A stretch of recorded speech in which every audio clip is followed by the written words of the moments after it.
Hello everyone, মায়ের দৈনন্দিন রান্নাবান্নাতে তোমাদের সকলকে স্বাগত জানাই। আজকে মা রান্না করবে পাঙ্গাস মাছ। তো পাঙ্গাস মাছের আজকে হবে একটু কষা কষা টাইপের, মানে খুব বেশি ঝোল থাকবে, খুব বেশি ঝোলও থাকবে না, একটু কষাটে টাইপের। তো যাই হোক, রান্নাটা দেখতে থাকো, আর আশা করছি তোমাদের সকলেরই ভালো লাগবে। তো প্রথমেই মা মাছটাকে ভেজে নিচ্ছে। পাঙ্গাস মাছ আমাদের বাড়িতে সেরকম একটা চলে না, তো অনেক দিন পরই নিয়ে আসলো, তো ভাবলো যে একটু নিয়ে এসছে যখন অনেক দিন পর, তো একটু কষা কষাভাবে করাই যায়। আসলে এই পাঙ্গাস মাছটা বাড়ির সকলের থেকে আমার একটু বেশি ভালো লাগে। মাকে বললাম যে এইভাবে করো, ভালো লাগবে। তো যাই হোক, এখানে তেল গরম করে মায়ের মধ্যে জিরে আর তেজপাতা দিয়ে দিল। তারপরে এখানে দিয়ে দিল পেঁয়াজ। তারপরে পেঁয়াজ দেওয়ার পরে একে একে মা এখানে আলু, তারপরে টমেটো সব দিয়ে দিচ্ছে। মানে কড়াইটা যেহেতু একটু বেশি গরম হয়ে গেছিলো, তো তার জন্যই একসাথেই সব দিয়ে দিল। মায়ের একটু তাড়াও ছিল।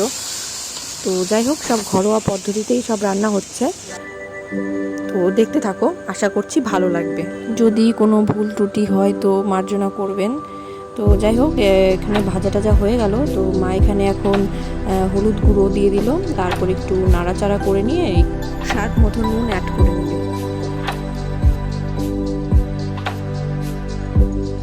তো এখন এর মধ্যে সব বাটা মশলাগুলো সব পেস্ট করা ছিল, তো একসাথেই করা ছিল সব। এর মধ্যে ছিল জিরে, একটু রসুন, পেঁয়াজ, আদা, লঙ্কা, সমস্ত কিছু একসাথে করা ছিল। তো ওটা এর মধ্যে মিক্সড করে নিল। তো মিক্সড করে নিয়ে তো একটু নাড়াচাড়া করে দিচ্ছে, করে টোরে নিয়ে একটু ভাজা ভাজা করবে, মানে একটু কষিয়ে নেবে সবজির সাথেই একটু মশলাটা হয়ে যাবে, কষে যাবে। তো যাই হোক, একটু কষাতে কষাতে তো একটু জলও দিয়ে দিল। তো জলটা দিলে নাকি একটু ভালো কষানো হয়, তো তার জন্যই মা অ্যাড করে দিল।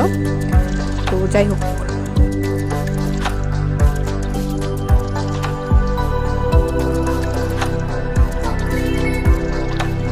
নুনটা ওখানে তখন দেওয়া হয়েছিল না, তো এখন দিয়ে দিল।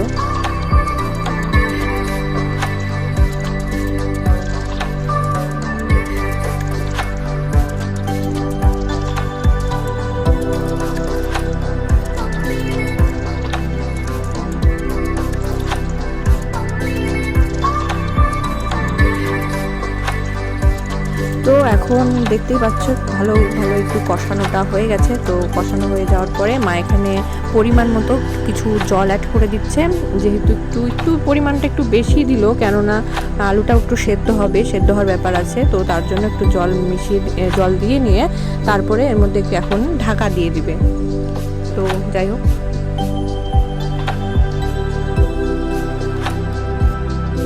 কিছুক্ষণ ঢাকা দেওয়ার পরে একটু দেখে নিবে যে এটা আলুটা এখন সেদ্ধ হয়েছে কিনা, তো সেটাই দেখবে এখন। তো এখনও দেখলো যে ঝোলটা খুব একটা ভালো শুকায়নি, অনেকটাই জল রয়েছে, পরিমাণটা দেখতেই পাচ্ছ, অনেকটাই জল রয়েছে। তো আলুটাও খুব একটা হয়নি, সেদ্ধ হয়নি। তো আবার চাপা দিয়ে দিল। তো একটু পর চাপা টাপা দিয়ে নিয়ে আবার একটু তুলে নিল, আবারও দেখে নেবে যে কেমন কি হয়েছে না হয়েছে। তো এই যে দেখতে পাচ্ছ, তো এখন একটু আলুটা মোটামুটি হালকা এখনও একটু শক্ত শক্ত আছেই। তো যাই হোক, তো মাছগুলো এখনই মা দিয়ে দিবে। তো এই যে মাছগুলো এক এক করে সব দিয়ে দিচ্ছে।